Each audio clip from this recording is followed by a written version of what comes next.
साल 2018। ये कहानी मध्य प्रदेश के मंदसौर की है। मंदसौर में ही आयुष नाम का एक लड़का रहता था। वैसे तो आयुष बहुत खुशमिजाज लड़का था और हाल ही में उसने 12वीं की पढ़ाई पूरी की थी। 12वीं के बाद उसने दिल्ली यूनिवर्सिटी में एडमिशन लिया और आगे की पढ़ाई के लिए वहाँ चला गया। कुछ समय बीता और उसने वहाँ यानी दिल्ली यूनिवर्सिटी में अपना पहला सेमेस्टर पूरा कर लिया। अब वो पूरे 10 महीने के लंबे समय के बाद अपने घर वापस आ रहा था।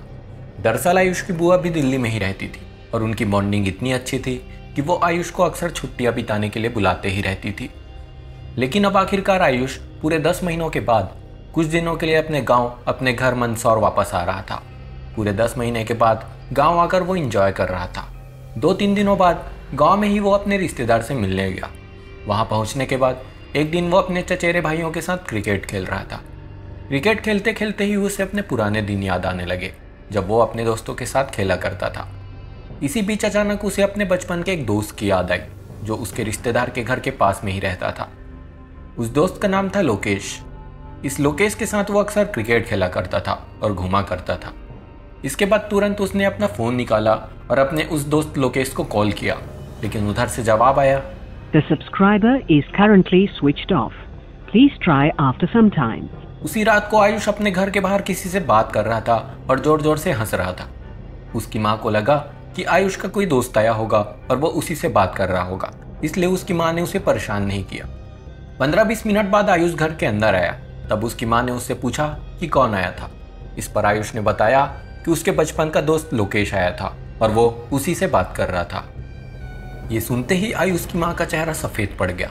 वह डर से कांपने लगी और अपने बेटे से बोली कि लोकेश मर गया है और जिससे वो बात कर रहा था वो कोई और होगा।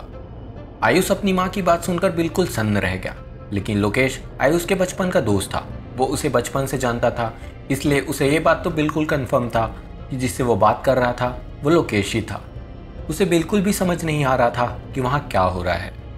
इसी बीच उसके बड़े भाई ने बताया कि 3 महीने पहले लोकेश ने कुएं में कूदकर अपनी जान ले ली थी। ये सब कुछ सुनकर आयुष सदमे में था और ये सोच रहा था कि अगर लोकेश मर गया है तो वो कौन था जिससे वो बात कर रहा था। ये सोचते सोचते ही वो सभी सो गए। अब अगले दिन की सुबह हुई। सुबह आयुष अपने बेडरूम में नहीं मिला। सभी लोगों ने उसे पूरे घर में ढूंढा पर वो घर में कहीं भी नहीं मिला।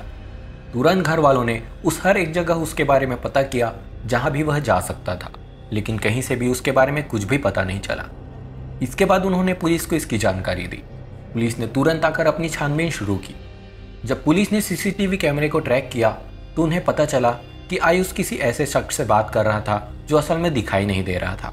उस अदृश्य व्यक्ति से बात करते करते वो उसी जगह पर पहुंच गया जहां लोकेश ने अपनी जान ले ली थी, और वहां पहुंचने के बाद लोकेश की तरह आयुष ने भी कुएं में कूदकर अपनी जान ले ली।